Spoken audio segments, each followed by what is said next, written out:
Hello world, my name is Austin. Let's talk about being transgender and Christian. One of the issues the transgender community has always faced is a lack of representation. In the last 10 years or so, we've started seeing ourselves on TV and in movies and in more positive roles than ever before, but some people have still thought, this is a relatively new phenomenon.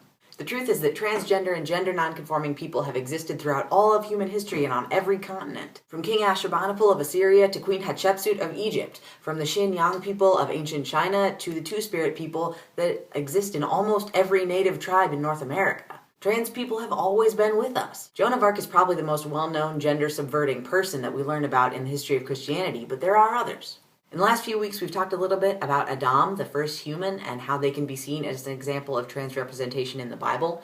But this week, we're going to turn a little bit and focus on another group of people that might be considered representative of trans people, and that is the eunuchs. The term eunuch, for those who aren't familiar with it, generally refers to people who are born male but have been castrated. Castration was practiced quite a bit in the societies and cultures that surrounded both the Israelites of the Old Testament and the Christians of the New Testament. So there are several passages that directly relate to how eunuchs should be treated. Before we dive into any specific examples, though, we have to ask the question, how were the eunuchs of ancient times anything like modern-day trans people? The first and most obvious answer is that modern-day trans people may choose to go through gender confirmation surgery, which may include the removal of some reproductive organs, which then means that they won't be able to have biological children. The ability or inability to have biological children in biblical times was a huge part of somebody's identity. Ancient Israelites thought that God's first commandment to be fruitful and multiply was so important that if anything got in the way of that, it was considered disastrous. Therefore, because eunuchs were unable to have children and because they were permanently physically altered, they were considered second-class citizens in a lot of ways. The second thing that the eunuchs of ancient times and modern-day trans people have in common is that we move betwixt and between gender roles. Eunuchs were considered not quite male and not quite female. They were usually allowed in all-female spaces, and yet they still retained some of the social privileges of being male.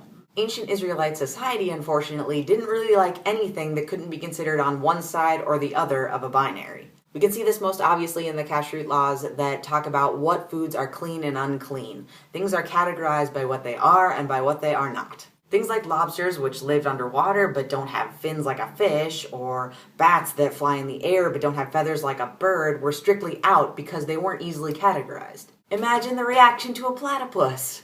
Most trans people today can relate to the idea of being somewhere in between, whether that's how we see ourselves or how other people see us. And many of us have to deal with the reality that we'll never have biological children, so it's possible that the eunuchs of ancient times have something to say to us here.